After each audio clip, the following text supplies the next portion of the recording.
Ain't no party like an Aztec party because an Aztec party has human sacrifice. Hello, my fellow peregrinos. Diana here to talk about one of the most festive and popular traditions during the Christmas season, Las Posadas. Today, we're going to dive into everything Posadas related, from the muy grande neighborhood processions to the sometimes strange reenactments, and of course, all of the piñata beatings in between. I always say holiday to mean all of the holidays that happen during the winter solstice, but if you're one of those people that gets mad when people don't say Christmas, don't worry. I say Christmas here a lot because it's a Christmas tradition and there's really no getting around that. Las Posadas are a 9-night celebration, or novenario, starting on December 16th and going all the way up to Christmas Eve. And they represent the pilgrimage of José and María on their way to Belen for the birth of the sweet baby Jesus Cristo. Like other things Mestizo, Las Posadas have roots in both Mesoamerican, specifically Aztec, and Catholic traditions. That's right, I said Aztec, or Mexica celebrations. Despite the baby Jesus of it all, Las Posadas replaced Aztec or Mexica celebrations, so they have flavors of Tonatzin and Huitzilopochtli mixed in. So, if you're ready, grab some ponche and get ready para pedir posada on this Mestizo episode on Las Posadas. Las Posadas, as we know them today, started taking shape in Mexico shortly after La Conquista, or the Spanish conquest of the Mexica Empire in the 16th century. Unfortunately for the Jesus-loving Europeans, when they arrived to what is now Mexico, the Mexica already had a lot to celebrate in December, and it was not Christmas. First, Tonatzin was celebrated before the winter solstice. Notably, Tonatzin herself later became Tonatzin Santa María, or La Virgen de Guadalupe. While a lot of information on Tonatzin has been lost, Franciscan friar Bernardino de Sahagún wrote on Mesoamerican people's pilgrimages to her site at Tepeyac. Check out our video on La Virgen to learn more. Secondly, the Mexica also celebrated Panquetzalitzli, or the birth of Huitzilopochtli, aka the sun god, aka hummingbird on the left, aka the patron god of the Mexica. He's kind of important. Panquetzalitzli was the 15th month of the Mexica calendar and included the ever-important winter solstice.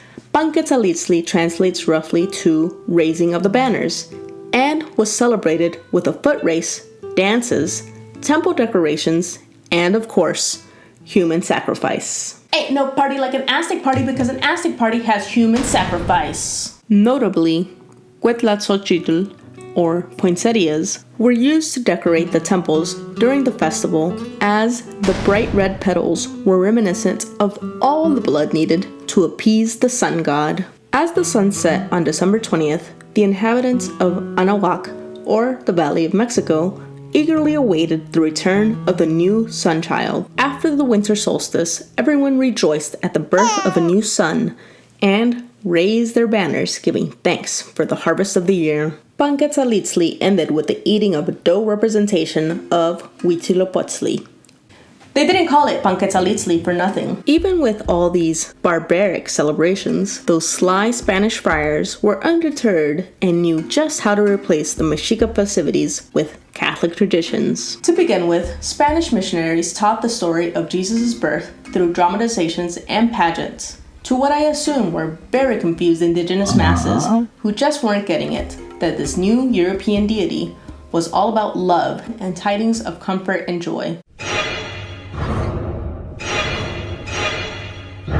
It's so weird that they wouldn't get that. These dramatizations of the Nativity help to promote and teach Catholic doctrine to the largely non-Spanish speaking population, and those same reenactment elements are so prevalent today in Las Posadas. Shortly after, Augustinian friar Diego Soria added misas de aguinaldo to the mix, in which small gifts known as aguinaldos were given to the attendees at each mass. I mean, that really just sounds like a small bribe to go to church. And in 1586, Pope Sixtus V literally gave his blessing to the idea by issuing a papal bull giving the okay to these masses. After Mexico's independence from Spain, the custom of going to misas de aguinaldo almost disappeared. However, faithful followers continued to carry out similar festivities in their own homes. Since then, posadas have traditionally been organized by families in their respective neighborhoods. The Spanish word posada means lodging or inn, in this case specifically referring to the manger where the sweet baby Jesus was born. Las posadas last 9 days. These 9 days can represent the 9-month pregnancy of Maria, and each day represents a value, such as posadas are made up of a procession of peregrinos pidiendo posada. Depending on how much people really want to get into the posada spirit, the procession will either have a nativity scene up front or 2 people dressed up as José and María leading the way to pre-designated houses.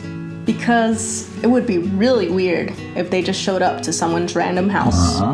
At each stop, there is a call and response serenade between the peregrinos and the people inside the home. The main song has the peregrinos asking for lodging.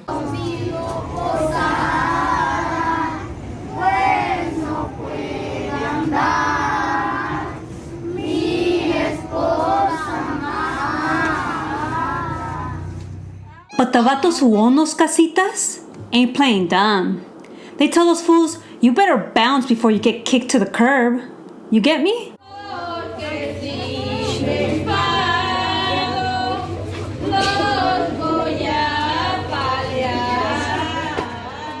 That is cold. The procession ends at the last house of the night, which finally opens its doors, giving José and María a little spot in the stable, just in time for the miraculous birth of baby Jesus. Once the peregrinos are granted posada, they bust into the casita singing because they know that soon food, aguinaldos, and ponche will be handed out.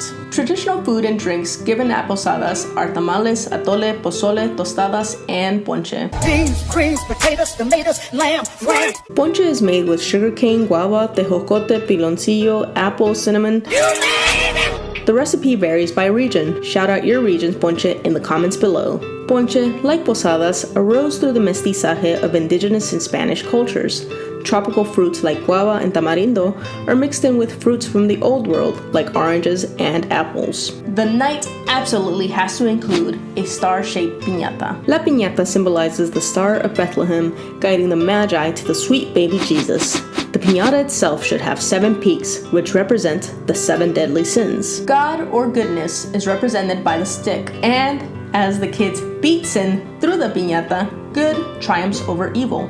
Well, at least metaphorically. Check out our piñata video if you want to learn more about the colorful and pointy tradition. Las Posadas are a time for community during the Christmas season, as they literally bring people together to share in the spirit of hospitality, kindness, and the joy of Christmas. Las Posadas also reflect the blending of Mesoamerican traditions with European ones in Mestizo culture. Let us know your favorite posada memory in the comments below. If you enjoyed learning about this unique blend of history and festivity, beat those like and subscribe buttons like a piñata. Until next time, Felices Posadas.